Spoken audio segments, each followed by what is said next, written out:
Alright, y'all. What's going on, good people? Welcome back to another edition of Nani episode. I'm your host, Knuckles, where we discuss anime that we're currently watching right now. And today we're going to be talking about Lazarus episode 3. And so far, what I'm liking with these intros is that we have a different speaker speaking about how the world's coming to an end, how they use Hopna. So it's interesting, right? I always use this interesting.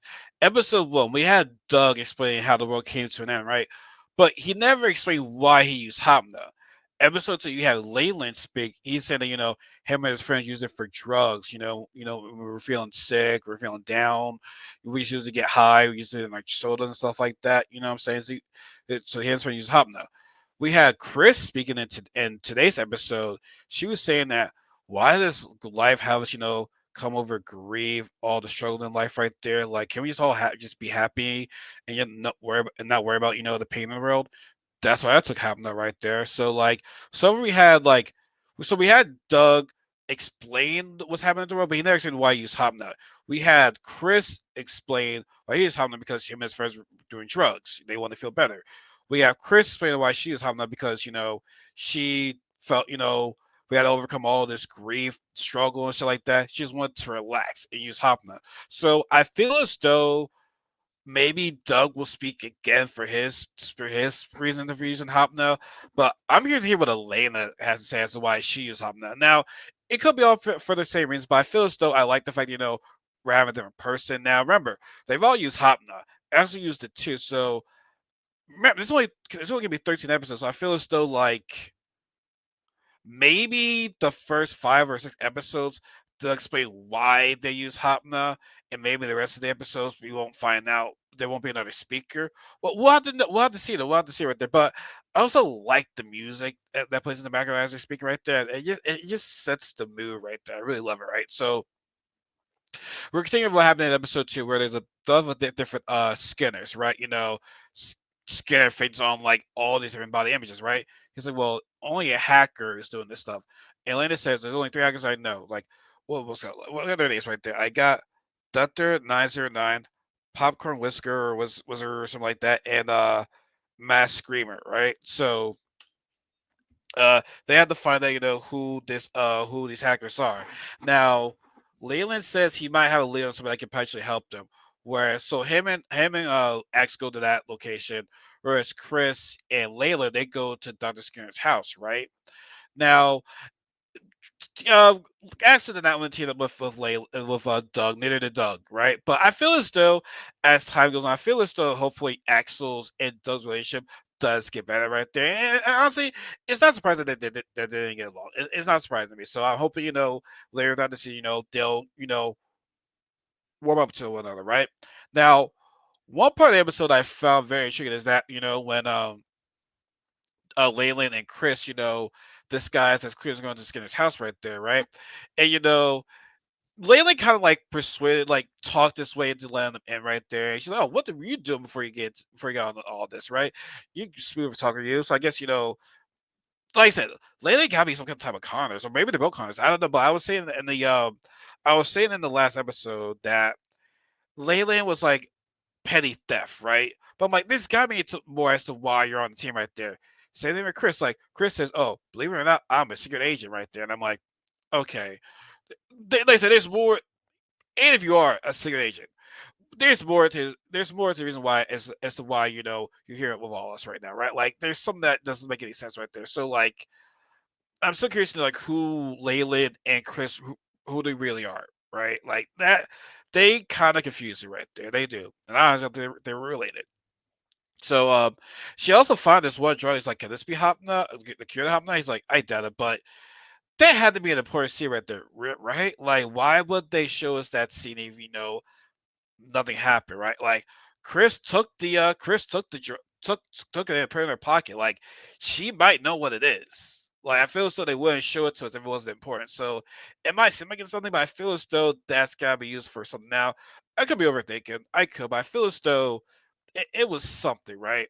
So Doug and actually there's one hospital looking for Doctor was it Doctor Cloud, was it? Yeah, Doctor Cloud, right? And I guess hold on, let me see what his name was. Like let me check something real fast.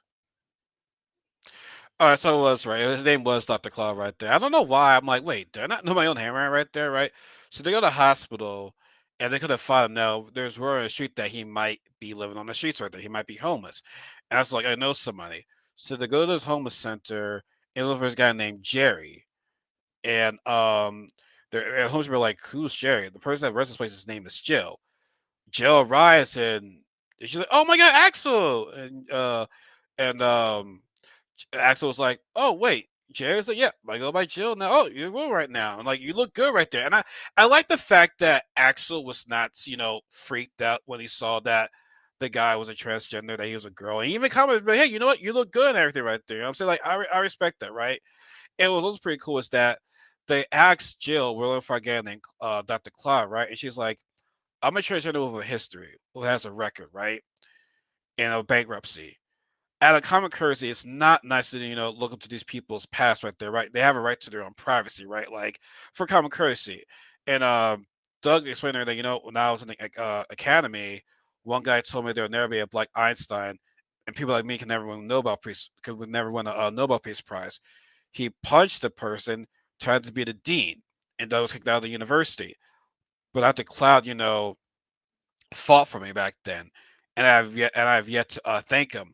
I thought it was a very nice conversation between the two, and people are gonna be like, "Oh, it's the whole woke bomb." Which, by the way, stop using the word woke right now. Y'all using the wrong terms right there. But that's gonna be used for a different day, right? But yes, it was a very nice conversation, and I feel as though I think they were telling me that the director of this anime, he's done some of this before. Like, he's not afraid to go like I want to say cross line, but like he's not afraid to to show like what's out there in the real world right there. So like I feel as though I respect him for even showing that. And like I said, I thought it was a great conversation between the two um the two people of Jill and Doug. Because like I said, he showed his past right there. So you know what? She's like, show me a picture of him and I'll let you know where he's at. So he finds Dr. Cloud, and Dr. Cloud was jealous of Dr. Skinner, right? Because he even went to the fact that, he was so jealous of the fact that, he fabricated about his own research, and he was kicked out of the university because he was just, that, Dr. Skinner was the man doing everything right there, right? And yeah, that didn't look good on him right there, just lying to the university, and now you're homeless right there. Like, that's just crazy. But he did get the information, but you know what? He always talked about, his grandma and how she made good I forget the European what the Middle Eastern dessert was. Oh my god, bashana. I think it was called bashana. Like I'm sorry if I pronounced that wrong, but I believe it's called bashana. Was it? But yeah, she gets talking about all the time right there. That could be your lead right there. And it does like thank you, and also thank you for helping me out right there at the university. And Dr. Kyle probably speaking like, what's he talking about right there? But I'm sure time will move on. Time will tell that he'll remember. Oh yeah, that was Doug that helped out right there. So now they got the new lead. Now they got this one rough area that a lot of crime happens right there. And there was no history of where she was at because Dr. Skinner was keep his family safe right there. Because I'm pretty sure I mean not know, but everybody's looking for him right there. So obviously people that he has to know, he has to like put them in a high because you know what, they're gonna look for them to get to me right there. So they send Axel and Leyland, and Doug's like, "Would we be best served for that?" And Chris is like, I mean, Layla's got the face of a grandson. Now they get to this town, and Layla's looking sus right there.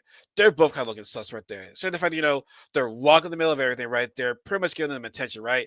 Everybody's like, oh yeah, you ain't from here. So these people got like guns, bats. You even have little kids run after these guys right there. And so, what's that? The music was nice. Also, the music was nice during that Jill and Doug conversation. But yeah, like I said, they have to run, and Layla does get caught because he's running on one of the wrists right there, and they're broke, and they're looking to see what device he had on his wrist right there, and they get ready to cut it off. But he says, "We're here for grandma's bashana right there," and there's like, "Wait, that's what you're here for?" So they took it to her right there, and all it's nice right there. She's like, "Oh, those kids didn't mean it right there. They don't mean no harm." It's like, yeah, the guy was trying to cut my hand off right there. Yeah, I'm sure they did mean to do it right. So they told the real reason why they're there, right? That they're looking for Skinner. And she must explain to them that, Skinner is a nice guy. He's been one of the nicest people out there ever, right there. She checks up on me. He cares about me right there. Like, his parents died when they were a young age, but I took care of her. But he was a sweet soul. And, it brings a question that a lot of people are asking is that, like, what made this guy want to turn against the human race right there? Like, something is all right there. Like, it just doesn't make any sense. But like I said, as time goes on, we'll find that's the reason why, he's doing all this. But also there's a camera in there asking like, okay, I mean, that's gonna just checking on his grandma, but he wants us to find him though, I feel as though. Like he's out there looking for us, right? And so apparently at the end of the episode, um Elena just said Dr. 909 fell for a chat right there. She's like, time to go override, right? And I'm like, okay, I guess Lena's gonna get busy in the next episode, right? So, and that's how the episode ends right there. Now, like I said, these episodes are a bit slow. I will say that the pace is slow. I feel so the episode one had a good start, but right now I feel it's third pace right now. Like I said, I can see why people might be frustrated with the pace right there because this anime was hyped up, we know the director and everything right there. So it's like I think there's something like the big things happening right away. So I'm patient with it right now. Like I said, I really enjoy the conversation between Jill and Doug, and the music that was playing in the background as they were talking right there. Like, like I'm a trans woman with a history, there for banks overseas right there. So like, it's only common because not dig to people's past that are here in the homeless center right there, right? Like, give them a little bit of a break right there, right? But thus yeah, this man helped me in a hard time in my life right there. So please let me see him. So like I said, this episode was okay. Like I said, the pacing is a bit slow, but I'm not hating on it right now. It's only episode 3. Like, if it's episode 6 and it's still like this, I'm gonna be like, okay, what's going on right now? But as of right now, it's fine. But like I said, one of the things I can say for this episode. Like I said, the conversation was nice. I'm still like, as the question is like, who Leyland really is, who Chris really is. Elena, she's a hacker, and she was saying that, yo, I'm one of the people that can actually pull this off too. So it's like, you know what I'm saying? Like, we have questions about all these people right there. Like, I don't like. I'm not trusting anybody right now. I'll just say that I'm not trusting anybody in Lazarus right now. I feel like the only person I can kind of trust right now is might be Doug for my misdemeanor, but he could be lying too. You know what I'm saying? So I mean, we'll see. We'll see. But like I said, but I really, really enjoyed the conversation between Jill and Doug,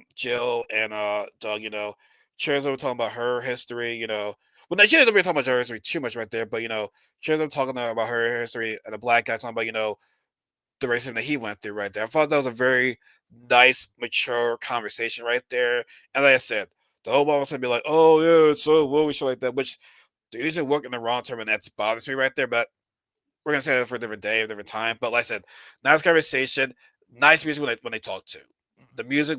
The music kind of set in perfectly with that conversation right there. But like I said, uh, a lot has yet to happen right there. But we'll see, we'll see. But an okay episode, nothing too crazy. But I feel as though people's patience might be wearing thin with this, and they're like, we want to see some action right there. Like, I'm getting tired of this whole surgery shit right there. But we'll see, we'll see. But so, anyways, folks, let me know what you guys think about this episode in the comment section below. Subscribe, like, comment, share, follow, all that good stuff.